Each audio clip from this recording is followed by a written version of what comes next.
लो मैं तुम्हें दिखाता हूं मेरे समर्पणकारी भक्त कैसे होते हैं। और मूरत ध्वज के पास ले गए, माया से सिंह बनाया और आप एक साधु वेश में गए, भगवान के वेश में नहीं।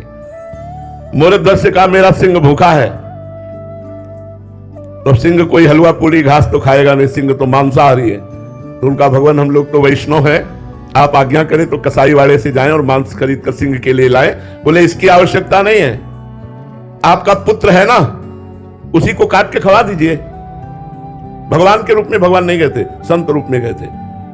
और बोले काटेगा कौन? माता पिता दोनों, और बीच से आरे से चीरेंगे। और खास बात, न माता पिता के आंसू गिरने चाहिए न पुत्र के आंसू।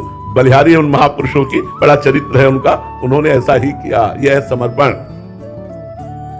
गुरु को समर्पण, इष्ट को समर्पण की बात आती है, और जब वो इस बात की परीक्षा ले या यह हमारी वस्तु है प्रयोग करना चाहे, तब तो समझ में आता है कि समर्पण केवल जबान का होता है, हृदय से नहीं होता। कोई बिरला होता है जो हृदय से समर्पण करता है, प्रश्न ही नहीं उठता है। वास्तविक समर्पण का स्वरूप है जैसे ये वस्त्र। अब इस वस्त्र को हम चरणों में बांधे, हम ओढ़े, हम माथे में लगाएं, हम पूजे, हम पैरों से रौंदे, ये हमारा वस्त्र है। ऐसे ही जब आप समर्पित हो गए, आपका मान करें, आपको प्यार करें, आपको अपमान करें, आपको देखें, आपको न देखें, आप मेरे हैं।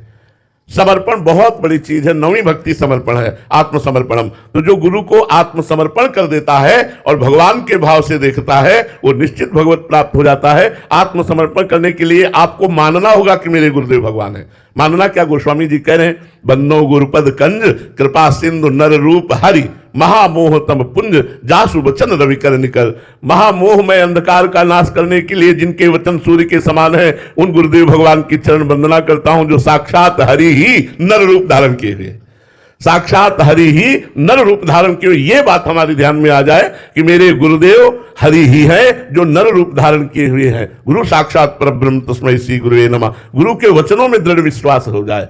भक्तमाल जी में एक चरित्र आता है कि एक गुरुदेव भगवान अपने शिष्य से संत सेवा कराते थे। तो एक दिन उन्होंने कहा कि बेटा मैं कुछ